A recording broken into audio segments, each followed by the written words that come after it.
So hello everyone, स्वागत है आपका वंश स्मार्ट क्लासेस जयपुर में। हमारी सीरीज टॉक विद सीएमए में आज हमारे साथ हैं सीएमए मनीष प्रजापति, जो हमारे स्टूडेंट हैं। इन्होंने अभी रिसेंटली सीएमए फाइनल क्वालिफाइड किया है विद ऑल इंडिया रैंक 43। तो बड़ी ही खुशी की बात है। तो सबसे पहले तो हम आपको कॉन्ग्रेचुलेट करते हैं और स्वागत करते हैं आपका हमारे इस शो में। Thank you so much sir. Sir thank you so much again sir, आपने मुझे इतना अच्छा मौका दिया, आपने शो में बुलाया, मुझे बोलने का मौका दिया। सर मैं तो आपको ही थैंक यू कहना चाहूंगा, आपने मुझे स्टार्टिंग से लेकर अब तक गाइड किया है और आपकी ही वजह से मैं आज रैंक आया है मेरा, मैं पास हुआ हूँ। Thank you very much. देखो, मेहनत स्टूडेंट की होती है, टीचर गाइडेंस कर सकते हैं। तो आज हम जानेंगे मनीष जी से उनके सीक्रेट के राज क्या हैं। उससे पहले अगर आपने हमारे चैनल को सब्सक्राइब नहीं किया है तो कर लीजिए, ताकि आपको ऐसे ही और ज्यादा इंटरव्यूज मिलते रहे। तो मनीष, सबसे पहले हम आपसे जानना चाहेंगे कि थोड़ा सा आपको बैकग्राउंड के बारे में बताइए, क्योंकि मैं सवाल ये इसलिए पूछता हूँ कि बहुत से बच्चे जो अपने गांव से बिलोंग करते हैं, उनको रहता है कि हमारा इंग्लिश स्ट्रॉन्ग नहीं है तो हम नहीं कर सकते सीएमए। तो ऐसी सिचुएशन बच्चों जो है ना, उनको गाइडेंस मिलेगा। तो ये जब मैं जानना चाहता हूँ कि आपका बैकग्राउंड क्या है। सर ऐसी कोई बात नहीं, बैकग्राउंड का कोई फर्क नहीं पड़ता है। मैं खुद झुंझुनू के चिड़ाव कस्बे से बिलोंग करता हूँ। और इंग्लिश की बात है तो मेरी खुद की इंग्लिश कमजोर है। बस ये है कि अपना स्टडीज में होना चाहिए बंदे को। ओके, तो आपका कुछ फैमिली बैकग्राउंड बताइए थोड़ा हाँ, सा। हाँ सर, मैं मिडिल क्लास फैमिली से ही बिलोंग करता हूँ। मेरे पेरेंट्स में, मेरे पापा कारपेंटर है और मम्मी हाउस मेकर है। और इसके अलावा मेरे दो बड़े भाई है, वो भी जॉब में है प्राइवेट सेक्टर। Very good. देखिए, जैसा मनीष ने बताया कि बैकग्राउंड से कुछ फर्क नहीं पड़ता है, ये सिर्फ एक एक्सक्यूज है। अगर आप इसको एक्सक्यूज को लेंगे तो आप कभी आगे नहीं बढ़ पाएंगे। तो पहली बात तो इस एक्सक्यूज को बिल्कुल माइंड से हटा दीजिए। सेकंड, मनीष आपसे हम ये जानना चाहेंगे कि आपने जो स्टडी करी, तो आपका स्टडी प्लान क्या रहा, मतलब कैसे आपने अपना कोर्स किया, सिलेबस किया, रिवीजन किया। हालांकि मैं तो जानता हूँ, पर अपने व्यूअर्स को बताइए कि आपने अपनी स्टडी कैसे प्लान की। स्टडीज का सर यही है कि अपने को कंसिस्टेंसी रखनी है, रेगुलरिटी रखनी है पढ़ाई में। अगर बीच में ब्रेक आ गया है, ऐसा कुछ है तो वो नहीं करना अपने को। अपने को लगातार पढ़ना है। ऐसा कुछ नहीं है कि 12-12, 15-15 घंटे पढ़ने की जरूरत है। भले ही 8 घंटे पढ़ो, डेली पढ़ो, पर रेगुलर पढ़ने की जरूरत है सर। जैसे कि आपने भी मुझे बीच में गाइडेंस दी, तो वो ये रेगुलरिटी रखा। और रिवीजन रिवीजन बहुत जरूरी है। रिवीजन के साथ साथ लास्ट में टेस्ट सीरीज की बहुत जरूरत है। उससे क्या आइडिया हो जाता है हमें कि कैसा पेपर आएगा, पहले ही आइडिया हो जाता है कि कहाँ पे कमी है।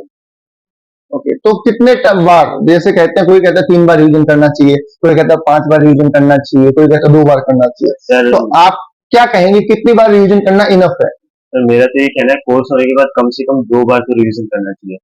रिवीजन से क्या वो अपने जो कंसेप्ट है वो बने रहते हैं दिमाग में, क्योंकि अपना सिलेबस पहले ही बहुत बड़ा है, बहुत वास्ट है, आपको भी पता है सर। तो इसलिए रिवीजन तो 2 बार मिनिमम मस्ट है। ओके, तो जैसा मनीष ने कहा, 2 बार रिवीजन तो होना ही चाहिए। अगर आप ज्यादा करते हैं तो बहुत अच्छी बात है, पर एटलीस्ट 2 टाइम्स रिवीजन आपको करना नेसेसरी है। मनीष, बहुत सारे बच्चों को हमने देखा है कि वो स्टडी मटेरियल को लेकर बड़े कंफ्यूज रहते हैं कि सर मैं इंस्टीट्यूट का मटेरियल पढ़ूं, मैं कोई नोटबुक पढ़ूं, मैं कोई रेफरेंस बुक पढ़ूं। ठीक है, तो हम तो यही सजेस्ट करते हैं हमेशा कि स्टडी मटेरियल ही बेस्ट है। तो आप इसमें क्या सजेस्ट करेंगे। सर ये एक्चुअली हर बच्चे की कहानी है। मेरी भी स्टार्टिंग में, मेरे को भी ये प्रॉब्लम थी स्टडी मटेरियल में। मतलब रेफरेंस बुक बहुत सारी अवेलेबल है, स्कैनर ले लो, ये ले लो, फलाना ले लो। पर एक्चुअल बात ये है कि अपना इंस्टीट्यूट का स्टडी मटेरियल इनफ है। इसके अलावा ज्यादा से मैं फोकस करूँ कि कम से कम स्टडी मटेरियल हो, पर जो भी हो उसी को अपन पूरा कंप्लीट करें। इंस्टीट्यूट का स्टडी मटेरियल सर इनफ से मोर देन इनफ है। ओके, मतलब study material more than enough है, आपको कहीं पे भी इधर उधर भागने की जरूरत नहीं है, उसी को अच्छे से कर लेंगे। तो देखो, हम मुझे भी बहुत बार बच्चे पूछते हैं कि सर पेपर कहाँ से आता है ना, कौन सी बुक से आता है। तो मैं उसको हमेशा एक ही बात कहता हूँ कि पेपर कॉन्सेप्ट में से आता है और कहीं से नहीं आता। यस कॉन्सेप्ट तो सब जगह एक ही है। यस सर, एक्चुअली में ये होता है कि बुक से अगर अपन पेपर ढूंढेंगे तो वो तो कभी मिल वो जाता है। राइट, बिल्कुल और राइट। वो ये कंसेप्ट, अगर कंसेप्ट क्लियर है तो पेपर एक तरीके से ये है कि इस बार भी मेरे साथ ये हुआ कि कंसेप्ट रिवीजन मैंने 2 बार किया, तो पेपर ऐसा लगा नहीं कि आउट ऑफ सिलेबस या फिर आउट ऑफ बुक है। वो तो बुकिश क्वेश्चन नहीं लग रहे थे सारे। Okay, right. तो नेक्स्ट जो हम क्वेश्चन पूछने जा रहे हैं वो बड़ा इंपॉर्टेंट क्वेश्चन है। बहुत से स्टूडेंट्स आजकल ये दुविधा में रहते हैं कि सर सीएमए इंटर क्लियर होने के बाद जो ट्रेनिंग हमें करनी होती है वो हम करें या कुछ अरेंजमेंट करें, कोई डमी वमी ले लें। हालांकि हम कभी सजेस्ट नहीं करते हैं तो आप क्या सजेस्ट करते हैं, आपको क्या लगता है कि वो ट्रेनिंग कितनी इंपॉर्टेंट है? सर ट्रेनिंग का बात है तो ट्रेनिंग तो सर बहुत इंपॉर्टेंट है अपने कोर्स में। और मेरी बात रही तो मेरी तो 6 मंथ्स की ट्रेनिंग कंपलसरी थी, जो कि मैंने सीए फॉर्म से की थी। ओके। और बाकी एक्चुअल में कई बच्चे पढ़ जाते हैं इस चक्कर में कि हम डमी ले लेते हैं, पढ़ाई हमारी अच्छे से होगी। पर ये गलत है। बहुत लोग गाइडेंस भी देते हैं कि आप डमी ले लो, तो डमी तो लेना ही नहीं चाहिए। तो इससे क्या अपन इंडस्ट्री से मतलब पता भी चलता है कि कैसे बाहर कैसे बोल रहे हैं, कैसे क्या वर्क कल्चर है। अभी तो अपन ने सिर्फ बुकिश लैंग्वेज बुकिश नॉलेज ली है, तो प्रैक्टिकल नॉलेज तो लेना तो बहुत ज्यादा जरूरी एग्जैक्टली, बिल्कुल ठीक कहा इन्होंने। क्या होता है कि प्रैक्टिकल नॉलेज की कमी होती है और हम ये सोचते हैं हम कवर कर लेंगे, ऐसा नहीं होता है। वो झलकता है आपकी बातों में, आपके बिहेवियर में, वो चीजें झलकती है। जो डिसिप्लिन आपको ट्रेनिंग में सिखाया जाता है, अगर वो चीजें आप में नहीं है तो कहीं ना कहीं इंटरव्यू में आपको प्रॉब्लम फेस करनी पड़ सकती है। अच्छा, इसी के साथ एक खास बात और है। अभी रिसेंटली मनीष ने सीएमए फाइनल में टॉप किया है, वो तो है ही है, ऑल इंडिया रैंक है, वो तो आपके सामने ही है। इसके अलावा इन्होंने 2023 मतलब इसी साल राजस्थान यूनिवर्सिटी के एबीएसटी डिपार्टमेंट से भी एमकॉम के अंदर टॉप किया है, तो ये उसके भी टॉप पर है। तो उसके बारे में भी थोड़ा सा इनको जानेंगे। है। हाँ जी सर। सर एक्चुअल में क्या हुआ, मेरे एग्जाम्स थे सीएमए फाइनल्स के, जब खत्म हुए 22 को, उसके 24 2 दिन बाद ही मेरे एमकॉम के भी एग्जाम स्टार्ट हो गए थे। ओके। और एमकॉम में तो ये था कि इस बार करना ही था मेरे को, मैंने पहले से टारगेट बनाया था कि टॉप करना है। और अपने रिजल्ट आए 26 को, उसके अगले दिन ही मेरे सीएमए एमकॉम की भी रिजल्ट आ गया। एमकॉम मैंने सीएमए से ही की, स्पेसिफिकेशन होता है एमकॉम एबीसी डिपार्टमेंट में सीएमए, तो उसमें से मेरा गोल्ड मेडल है और gold very medal good, awaited है अगले साल में। वेरी गुड, बहुत अच्छे, बहुत अच्छे। देखो आपने तो एक साथ दो 27 दे दिए हमको, और बड़े ही गर्व की बात है ये।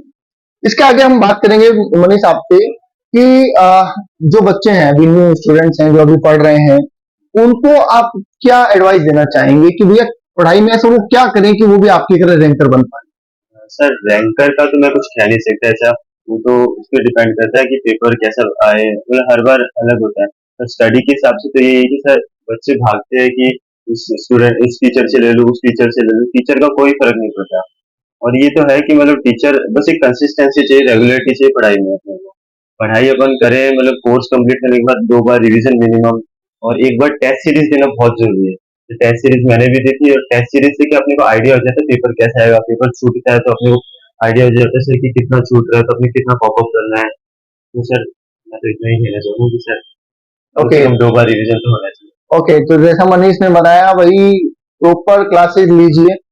ठीक है, इधर उधर भागने की जरूरत नहीं है। एक बार जहां डिसाइड कर लिया वहां पे क्लासेस लीजिए आराम से, और उसके बाद में प्रॉपर रिवीजन करिए। कंसिस्टेंसी जो है, सॉरी, बहुत जरूरी चीज है, तो उसको बनाए रखें।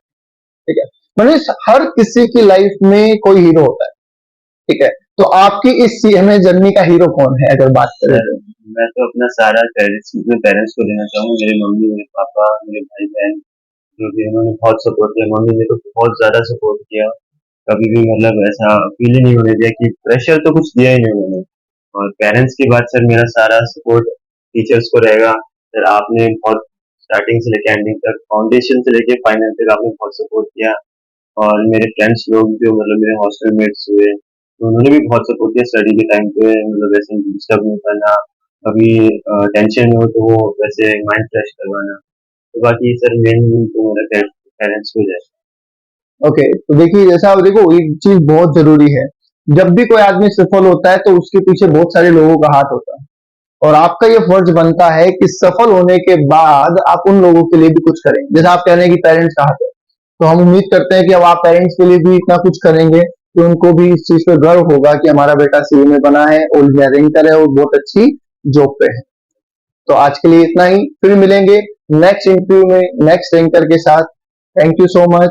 और अगर अभी तक चैनल को सब्सक्राइब नहीं किया है तो कर लीजिए, ताकि आपको ऐसे इंटरव्यू मिलते रहें। Thank you.